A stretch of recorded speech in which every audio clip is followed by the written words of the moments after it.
আমরা সরকারকে দাবি জানাচ্ছি যে আপনারা দ্রুত গতিতে এই সমস্যার সমাধান করুন, না হলে ছাত্র জনতার দাবির মুখে আপনাদের কি হবে সেই সিকিউরিটি আমরা দিতে পারি না।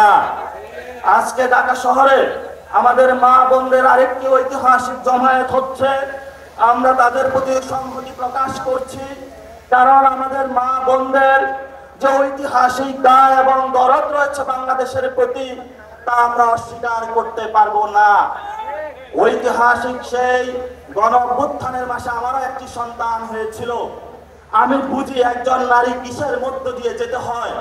এই বাংলাদেশ রাষ্ট্রে তাদেরকে যদি আমরা এগিয়ে নিয়ে যেতে না পারি, তাহলে ভবিষ্যৎ বাংলাদেশের কোনো আশা আমরা দেখতে পারি না।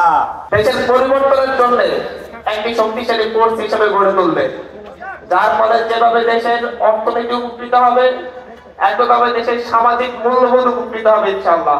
বাংলাদেশের স্বাধীনতা সার্বভৌমত্বের সাথে সংশ্লিষ্ট যে কোনো সিদ্ধান্ত গ্রহণ করতে হলে এদেশের প্রতিটি রাজনৈতিক দল, প্রত্যেকটি স্টেক হোল্ডার, সকল শ্রেণী পেশার মানুষের সাথে আলোচনা করে সিদ্ধান্ত নিতে হবে।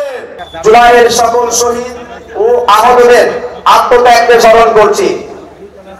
আমরা জাতীয় যুব শক্তি বিশ্বাস করি যে ইতিহাসের প্রতিটি মৌলিক পরিবর্তনের নেতৃত্ব দিয়েছে তরুণেরা, এবং এখন সময় এসেছে একটি নতুন রাজনৈতিক বন্দোবস্ত ও নতুন প্রজাতন্ত্র নির্মাণের।